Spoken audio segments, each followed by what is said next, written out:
Characteristics of companies, characteristics क्या होती हैं कंपनी की? सेपरेट लीगल एंटिटी होती है, लिमिटेड लाइबिलिटी होती है, परपेचुअल सक्सेशन होता है, ट्रांसफरेबिलिटी ऑफ शेयर्स होते हैं, कॉमन सील होती है, आर्टिफिशियल पर्सन कहलाई जाती है और सेंट्रलाइज्ड मैनेजमेंट होता है कंपनी का। तो देख लेते हैं इसमें सेपरेट लीगल एंटिटी क्या क्या होती है। Company is distinct from its owner, यानी कि सेपरेट होते हैं, ओनर्स अलग होते हैं और कंपनी अलग कंसिडर की जाती है। And can own property, property own कर सकती है। स्यू और to be sued in its own name, यानी कि कोई भी अगर केस चल रहा है तो कंपनी केस कर सकती है अपने नाम से, और अगर कोई केस हुआ है तो कंपनी के नाम पे होगा, उसके ओनर्स पे नहीं होगा। लिमिटेड लाइबिलिटी क्या होती है? Share holders liability is limited to the amount they invest, यानी कि शेयर होल्डर्स ने जितना अमाउंट इन्वेस्ट कर रखा है सिर्फ वो उतनी ही अमाउंट के लिए लाइबल होंगे, इसलिए ये लिमिटेड लाइबिलिटी होती है।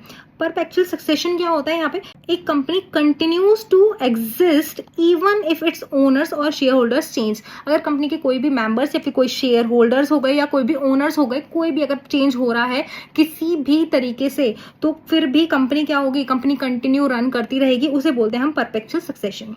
ट्रांसफरेबिलिटी ऑफ शेयर्स, यहाँ पे क्या होता है? अगर हम पब्लिक कंपनी की बात करें तो they are free to transfer their shares. अगर हम प्राइवेट कंपनी की बात करें तो उनके लिए रिस्ट्रिक्शंस आ जाती हैं, they are restricted to share transfer of shares. यहाँ पे क्या होता है फिर नेक्स्ट हमारा characteristics common seal. Common seal में क्या आता है? Earlier companies use common seal, पहले एक कॉमन सील यूज होती थी पहले के टाइम में for official documents, but it is now optional. अभी कंपनी के पास ऑप्शनल बात है कि वो कॉमन सील यूज करते हैं या नहीं करते हैं, लेकिन पहले के टाइम पे ये कंपलसरी था।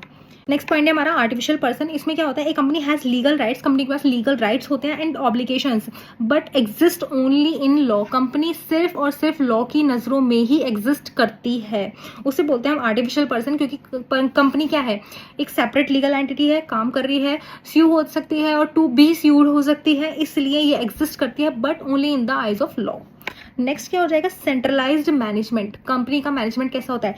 सेंट्रलाइज्ड होता है, manage by directors, directors manage करते हैं, एंड ऑफिसर्स, और ऑफिसर्स मैनेज करते हैं, not directly by share holders. Share holders का काम होता है सिर्फ शेयर्स परचेज करना, they are the owner of the company, but जो उसकी वर्किंग होती है वो कौन करता है? ऑफिसर्स करते हैं या फिर डायरेक्टर्स करते हैं।